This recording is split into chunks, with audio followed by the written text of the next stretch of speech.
Welcome to నన్నమ్మస్ kitchen. ఈరోజు ఆలు bytes చేస్తున్నాము.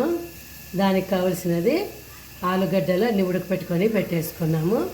కార్న్ ఫ్లోర్ తీసుకున్నాము, కొద్దిగా బియ్యం పిండి, కొంచెం ఒక 2 మిరపకాయలు, ఎర్ర మిరపకాయలు ఉంటాయి కదా, ఒట్టి మిరపకాయలు, అవి 2 కొంచెం అట్లా మిక్సీకి అదరబదరేసి పెట్టుకున్నాము.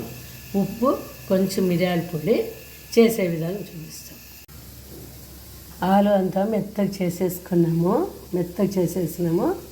దానికి ఇప్పుడు మిరియాల పొడి, ఉప్పు, చిల్లీస్, అవి మిరపకాయలు అన్నీ వేసేసి కొంచెం అట్లా కలిపెట్టేసేసి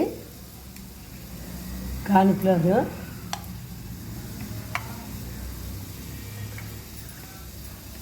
బియ్యం పిండి అంతా వేసి ఇప్పుడు కలిపేసేసేయాలి. ఇట్లా అంతా కలిపేసేసి ముద్ద ఇట్లా అంతా జంపుగా ఇట్లా అనేసుకోవాలి. అంతా ఇదంతా జంపుగా ఇట్లా అనేసినాం కదా, ఇప్పుడు చాక్ తీసుకుని అన్నీ ఇట్లా కట్ చేసేసేయాలి.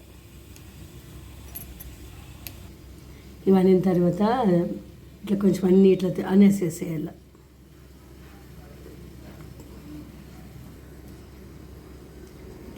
కొంచెం స్పోర్క్తో అనేసినామంటే అన్నీ నీట్గా డిజైన్ లాగా కనబడతాయి.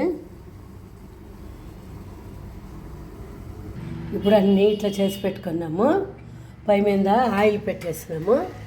ఆయిల్ కాగింది. ఇప్పుడు అన్నీ ఇట్లా చిన్న మంట మీద పెట్టుకొని ఇట్లా వేసేసుకోవాలి. చాలా ఎక్కువ కాంచరాదు. ఇవన్నీ ఇట్లా గోల్తా ఉన్నాయి. కొంచెం కలర్ వచ్చినాక అన్నీ తీసేసేయాలి. అన్నీ గోల్డ్ వేసినవి, కలర్ వచ్చేసిన గోల్డ్ కలరు తీసేసి, ఇప్పుడు అన్నీ గోల్డ్నాయి కదా, ఇవి కూడా తీసేస్తాము.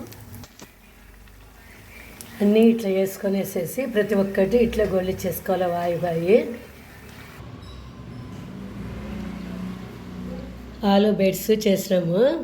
సాస్ అద్దుకొని తింటే చాలా బాగుంటాయి.